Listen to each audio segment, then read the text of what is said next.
Good evening, everybody, and welcome to another episode of Pilgrims on the Digital Way. My name, as always, is Matt Poynton, and today with me is... Hi, I'm Mary Michelle. Hello, everyone. Hi, Matt. Hello. It's been another week, and last week's video, by the way, was seemed to have been really well reviewed. Quite a few people were watching it, and they seem to like it. That's great. Well, that was on the topic of religious experiences, Matt, which Yeah. was you gave us such great stories with that.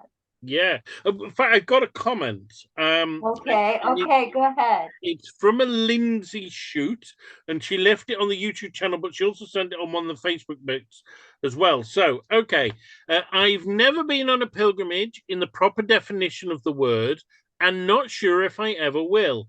However, I do think that life is a pilgrimage, and within life, we should make time to stop, slow down, and really look and see what's in front of us, what we have, be thankful, talk to God, reflect on our decisions, actions, etc., and make the quiet time to hear the gentle whisper. I've had many moments of awe whilst I've been in nature, especially by the ocean, where I've felt overjoyed, overflowing with love, which I guess is the only kind of experiences I've had.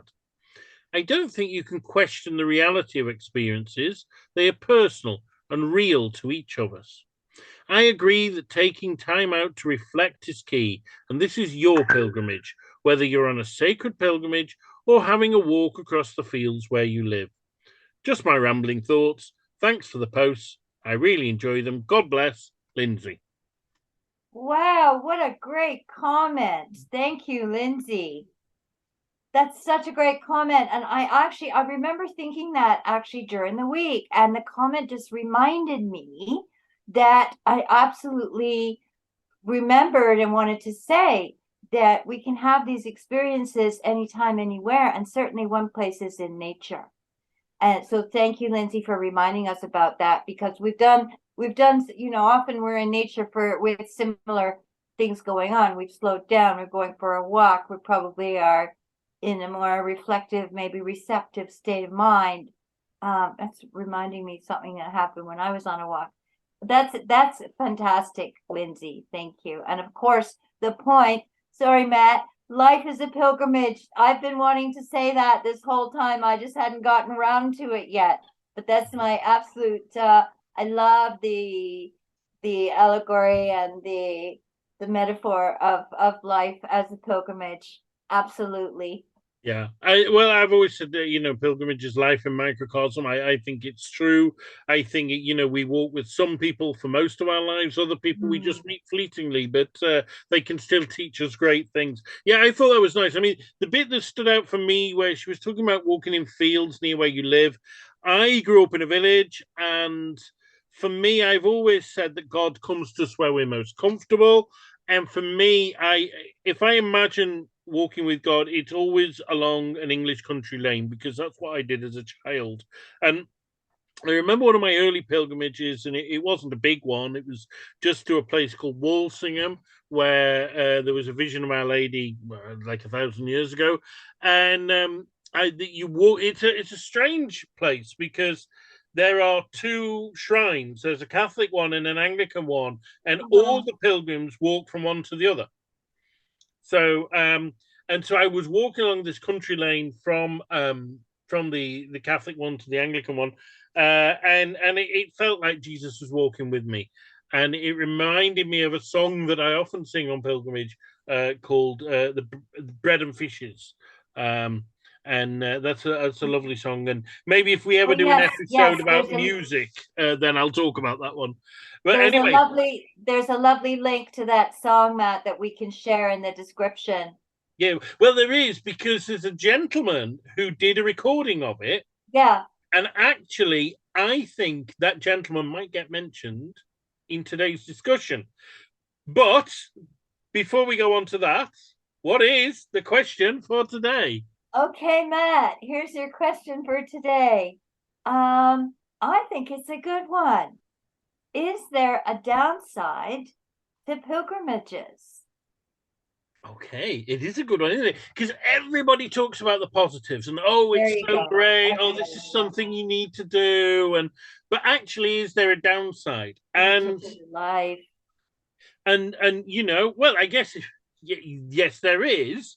I mean, if pilgrimage is life in microcosm, well, sometimes life can be pretty bum at times, um, but the answer I'm going to give for that, and then we can have a discuss of it and see if you agree or not, is not my answer. And the answer is so I was on the Camino Frances and I was in an albergue and there was a German gentleman there. And his name was Holger Harriers. And he lived in Cologne and he literally walked out of his door and he walked to Santiago with the backpack. And I don't know what it was. It's like a ukulele thing, a very small guitar, yeah. And he had the most beautiful voice, and he used to just cheer up the whole albergue with his songs that he would play in the garden or something on his I guess ukulele. And Brilliant. wonderful man, and he was a psychologist by trade. So we were having one of those communal meals in this albergue, and Mhm. everyone was saying about how great pilgrimage was, and I thought, well, you know, I'll shove a stick in the wheel kind of thing. I said, yeah, okay, but as a psychologist, Holger, what is the downside? And he said, well, I think there is one, and he said that it's about you if you enjoy pilgrimage so much, it's about adjusting when it's finished. Yeah. And Yeah. he said that Yeah. some people cannot adjust, so they're happy on pilgrimage, Yeah. but when it's finished, they're not happy in reality. Hmm. And until they go on another pilgrimage, they're just more and more unhappy. And he spoke about one gentleman that he knew who had done the Camino and loved it, done it again. He'd also then he'd walked like the North and South Islands of New Zealand and stuff. He'd done other walks, and when he was walking, he was a happy man, but when he wasn't, he was very troubled. And almost like he said, you know, pilgrimage is great, but it should be something that you can take with you to improve your normal life Uh, rather than to be a kind of almost uh-huh. like a bottle of whiskey to help you forget your normal life. Um, Okay, so I that's don't know what you interesting. think on that. I've got more to say, but I'd like to hear what you have to say. Well, that's really interesting, Matt. And honestly, I don't have a lot to say, mostly because of a lack of experience. I'm relying on you, to really answer all of these questions that we have. I do know I've done a lot of reading, and I do know that the end of going home is very problematic for some folks. And Mm-hmm. I would have to say that there has to be something more. I'm gonna have to say this carefully here, but something more in French there's a word fragiliser, which is a word I really like. It doesn't mean the person is fragile, but there's already a story there.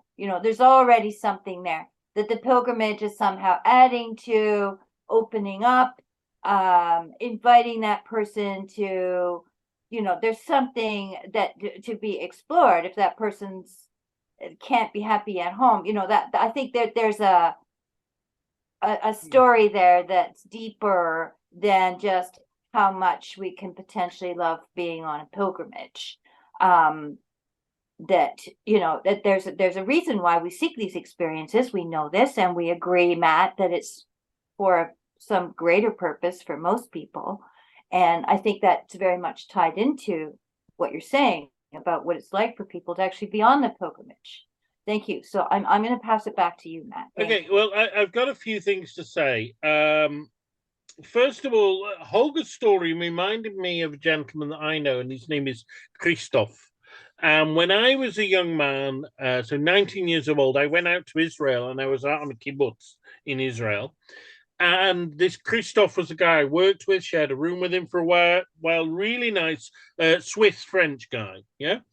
yeah. And he was just a lovely man, a lovely man, and we stayed friends. And there was three of us. They used to call us the Three Musketeers, and there was a Dutch guy who is still a very close friend of mine, and indeed he's the godfather of my son. But Oh, like like this Christoph, his mom and dad were missionaries in West Africa. Very very religious, like evangelical type Protestant family. We went to see him. You know, I've met his mom and dad, but they spend a lot of time in Africa, and then they would facilitate between Switzerland and Africa. And Tom, the Dutch guy, he actually went over to Africa with Chris for several months, and he said Chris was so happy in Africa as well. You know, he mm, was just such a happy guy there. The problem was he couldn't cope being back in Switzerland, and when he was in Switzerland, he got very depressed. He got into drug taking. I think he was one of those naturally addicted people. And in 2019, I think it was, or 18, no, 2019, I had a little camper van, and me and my son, we drove around Europe, and I said, oh, I'm going to stop off in the town where he's from and see him. And he was literally the drunk who propped up the bar. And it was very, very sad to see. And I guess, like, it was so different from the Chris I knew, but the Chris I knew was primarily in Israel. I had seen him in Switzerland, and he was never as happy there. I think it's like Camino's great, but if you treat it as escapism, like right. like escapism is what it says. We're escaping, but you're escaping from reality. You've either got to change your reality Exactly. or come to terms with it. And I think Chris never did that. He never changed his reality. So he never got out of the small Swiss town. And maybe, I mean, look, I don't want to say this because his family were lovely, but maybe that quite strict environment never helped. And maybe if he'd have moved away to the city or to another country, Chris would have fared better. I don't know. Yeah. Or maybe he had to come to terms with his reality, which he never Sure. really did either. And instead it became, well, drugs and then alcohol were what you know carried him down through and brought him down. And so, you know, if that fragility, I think you said it's like, yes, Yes. it's great. It's great to go on Camino as this break, but what you need is an alternative, and you either Uh-huh. change your life. You don't Yes. use Camino as the bottle of whiskey or the Right. syringe full of heroin to help you cope with or get through the normality. You Sure, Matt. got to address Sure. normality. Although people are using the Camino to help with things like that, all Mhm. kinds of life challenges, but there has to be some kind of pre-existing condition, Matt, or something that Mhm. was going to set that person up to have to be on a journey like that, and a psychological journey through depression, Mhm. through those big questions. And this is why I love to say, and I often repeat how important it is to stop at various points in life and take time and take stock. And now, is it a luxury to be able to go home and change your job, or you can't necessarily change everything, but you can certainly take steps towards whatever changes you need to make. And it may be that people, okay, so here's the thing, it's not over when the pilgrimage ends. I Mhm. think there's a whole Yeah. journey, internal journey, that people are still making, Yeah. honestly. The process isn't over, certainly. And I'm a huge believer, Matt, and tell me what you think, in encouraging people to take some time in between the pilgrimage and Mhm. getting back to routine, like even if it's a couple days, preferably longer, to do exactly Mhm. that, to process everything that just happened, to look at journals and photographs and write more. Well, I agree with you. I mean, one of the things I found, particularly about the Camino Frances, because there's so many other people on it, and it's such a thing, like is that you get into this almost miniature world where you have a purpose in life, and your purpose is to get to Santiago, right? That's it. And everybody you meet has the same purpose. Same So you have purpose. this community, you have this Right. commonality, and all the places along the way are geared up to that as well. Yeah. And then suddenly you step off the path and nobody cares. Like nobody is going to Santiago. Most people never even heard of it, and suddenly you have no purpose. You're just drifting around. And I remember wandering around the streets of Bilbao, just almost in a daze, thinking like, "What am I doing?" And all I could do was walk because that's what I was used to doing. I got used to walking so much. So, Yeah. like normally they tell you should try and walk 10,000 steps a day. And that can be quite a challenge if you're in a sedentary job and you Yeah. finding the time.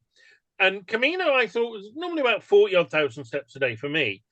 Yet the moment I'm off it, I'm still doing 20, 30,000 steps because you just get used to it and you Uh-huh. just walk automatically.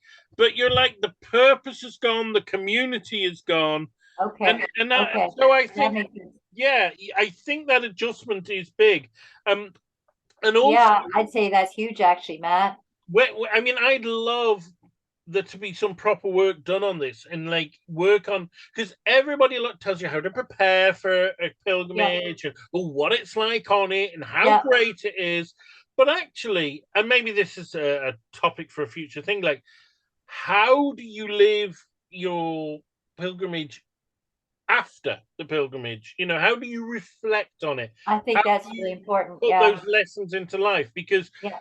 Holger's friend obviously didn't. Holger used it.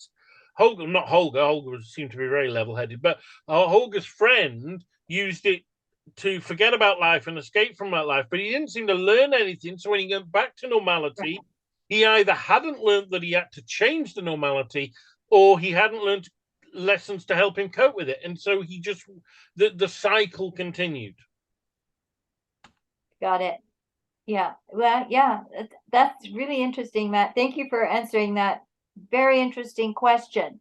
It's not just you go on the pilgrimage and you go home and that's it. There's a lot more to it than that. And it is a deeply spiritual journey. And it does change you. I mean, you've said that many people, everybody says that. So you don't just embark on that without any notion that, that this could bring up some pretty important questions in your life. I Yeah. think some people are for sure are seeking that. But as you said, when you find the answers, you're there has to be a way Yeah, to act but on them. it can bring them up, but then you also have to have the courage to make those changes in normal life. So Okay, sure. no point on you reflecting and realizing what's wrong and then going back and not taking up those lessons. But of Right. course, that goes back to something I wrote an essay about it a while back, about fear and how we're so dominated by our fears, because change is hard. And Okay. Yeah. Oh, so hard. even if we're not entirely happy with our lives, at least we're coping. So we'll continue to cope rather than implement the change.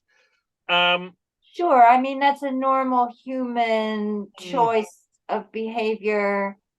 It's a safe one too, it keeps us safe, but it does have its inherent mm, risks for sure. yeah.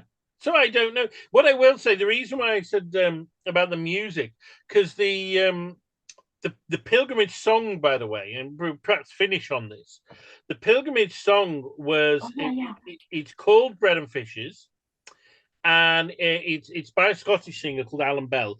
But when I like singing, I used to be in choirs and stuff, and when I was on the path, I would sing it, and this Holger heard it, and he said, "Can you write down the words for me?" Which I did, and he remembered the tune. And then he does concerts. He's done concerts since on the Camino and also back in Germany, and he sings this song. Oh And wow. he mentions me when he does it, which I think is really really quite touching. Oh, I loved it when I heard it. You have to put the link for the Well, yeah. recording for people. I mean, if you want, as we sign out, I could sing a little bit. Of course you can. I don't know. It might put people off the series forever, but you never know. No, no, that's great. What a great idea, Matt. Thank you. So, And I'll see you next time. yeah. So okay, we'll say goodbye, and then I'll sing a little bit. Okay. Okay. So okay. Goodbye, Mary Michelle. Goodbye, Matt. Stay on the path. And here is a little excerpt from Bread and Fishes by Alan Bell. Great. As I went a-walking one morning in May, I met with some travellers on an old country lane.